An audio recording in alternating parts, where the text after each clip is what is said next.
So, he manipulates you through your desires. What do you desire? What do you want? What do you truly want? And so, that's not a COVID cough now. Don't get it twisted. Just had to put that in there. And so I had to put a face behind this. And her name is Jezebel,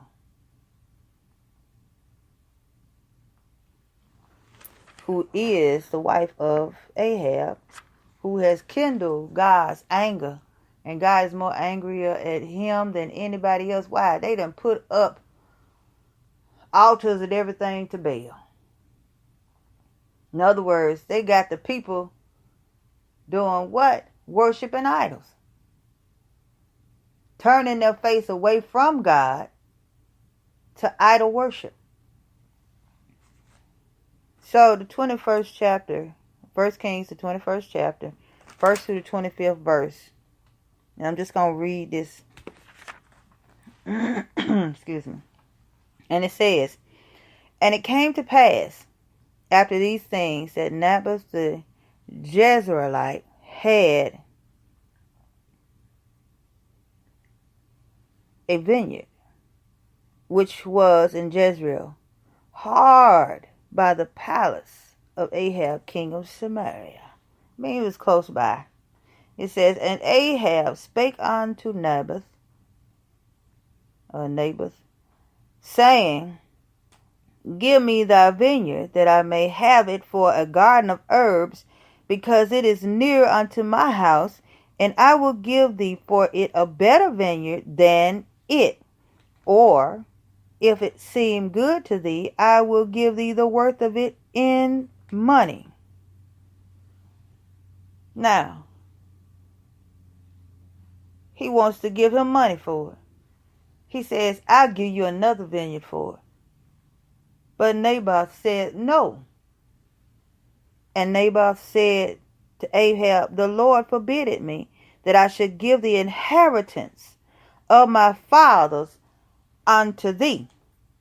It said, "The Lord forbid it, that I should give the inheritance of my fathers unto thee." This is a land that was handed down from one generation to another generation to another generation. He wanted to give this to his children, children's children, children, for it to go down from one generation to another generation to another generation. So it had value to Naboth, sentimental value to him. It was an inheritance that he didn't want to give away. He did not want to give this inheritance to the king of his fathers. And I'm pretty sure that his fathers worshiped God. Why would he give a land? Probably where they had built altars unto the Lord on that land. Think about it. They had walked the land, prayed on the land, worshiped God on the land, had family gatherings on the land. There's no telling. Possibly circumcised their children on the land. To Naboth, this could have possibly have been a holy land for him. So he said, "The Lord forbid it me, that I should give the inheritance of my fathers unto thee." And Ahab came into his house heavy and displeased because of the word which Naboth the Jezreelite had spoken to him. For he had said, "I will not give thee the inheritance of my fathers." And he laid him down upon his bed and turned away his face and would eat no bread. He was pouting. He was having a childish breakdown over this land because he wanted this land so bad. He said, "Well, I'll pay you this for it. Well, I'll give you this for it. Well, I'll do this." You know, he tried a little manipulation with money, and he tried, a little manipulation with saying, "I'll give you something better than what you got if you give me what you got." if what he would give him was better than what he had, why would he even offer him something so-called better? He had better. That's why Ahab wanted the land.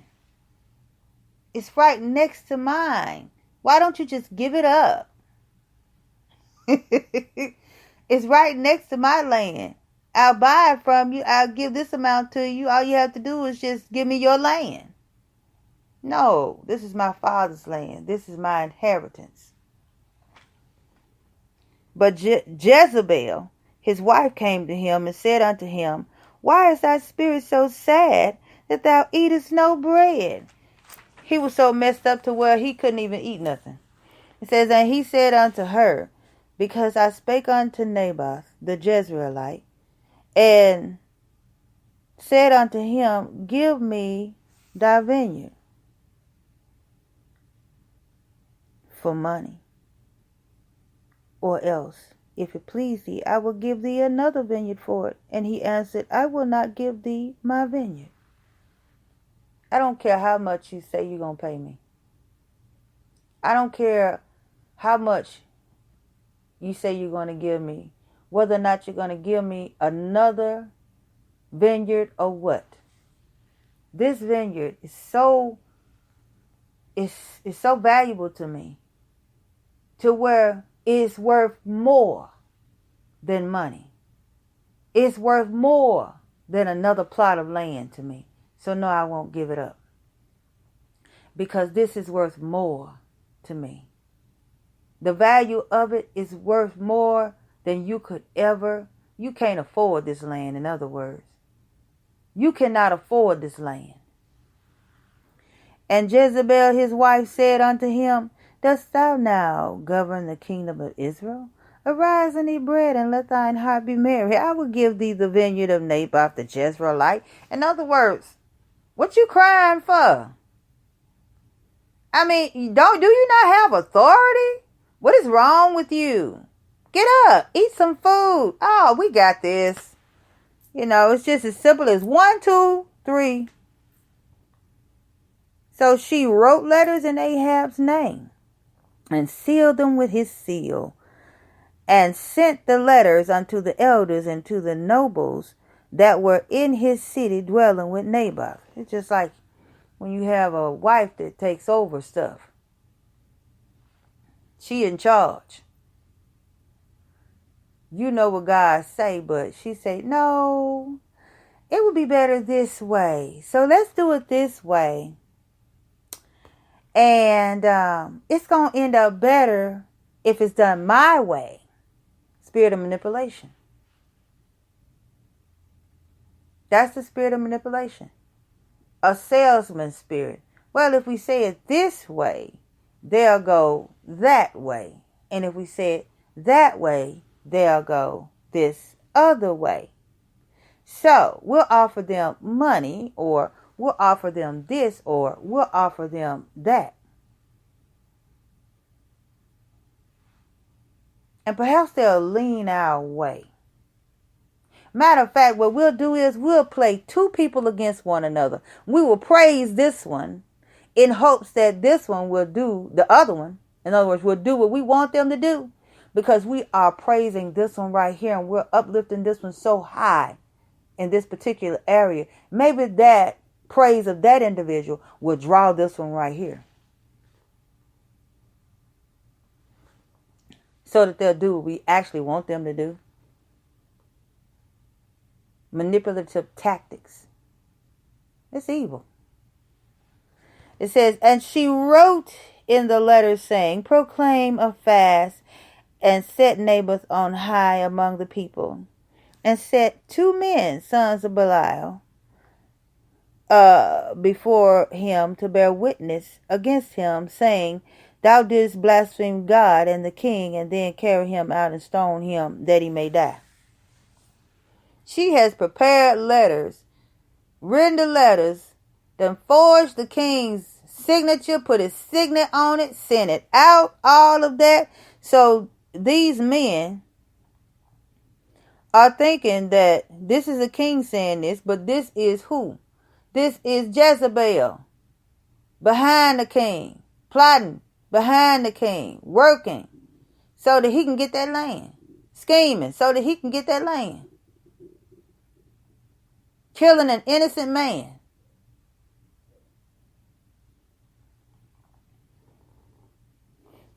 And the men of his city, even the elders and the nobles who were the inhabitants in his city, did as Jezebel had sent unto them, and as it was written in the letters which she had sent unto them. They proclaimed a fast and set Naboth on high among the people. And there came in 2 men. He said, set them on high. Set Naboth on high among the people. They talked against him. This man did such and such. This man did that. They talked against him. Set him on high amongst the people. Put his name out there. Fingered him. Blackballed him. All of that. Kind of like when people are in the church and they speaking against certain ones. And they say, well, this one got the wrong spirit, girl. I wouldn't be around this one. I wouldn't be around that one. It ain't nothing but that spirit, girl. But you still keep that individual there and set them over stuff. And you still say that they still got that spirit.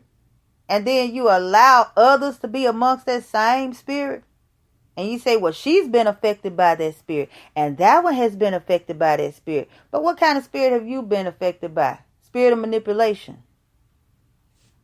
Because that's setting certain ones against the other one. So that they can fight over what? A position in the church.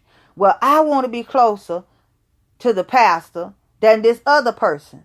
So we're going to blackball that person right there.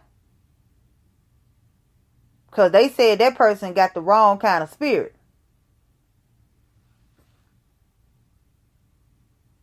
Yes, blackballing go on even in the church.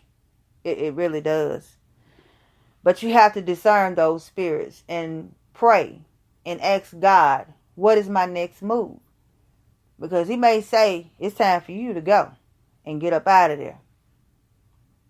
So that's where the leading of the Holy Spirit comes in. That's where your praying and your fasting should come in. To where God leads and guides you.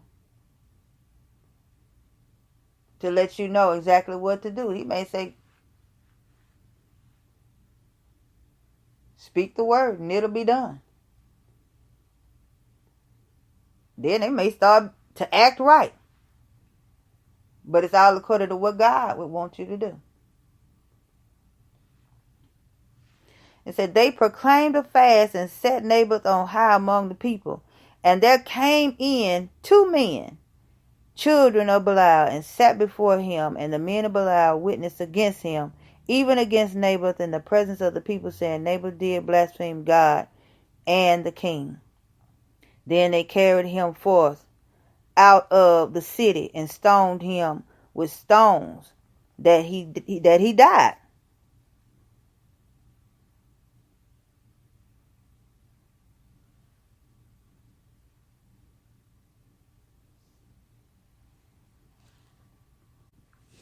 These men, they didn't care about Naboth. They didn't care about his land. They only cared about the favor of the king. And what did I just say about the favor of the what? The pastor. You blackball someone for the favor of the pastor for a position in the church. Ooh, that's not good. So then they sent to Jezebel, saying, Naboth is stoned and is dead. And it came to pass, when Jezebel heard that Naboth was stoned and was dead, that Jezebel said to Ahab, arise, take possession of the vineyard of Naboth the Jezreelite, which he refused to give thee for money. For Naboth is not alive, but dead. And it came to pass, when Ahab heard that Naboth was dead, that Ahab rose up to go down to the vineyard of Naboth the Jezreelite to take possession of it. He took possession of this man's land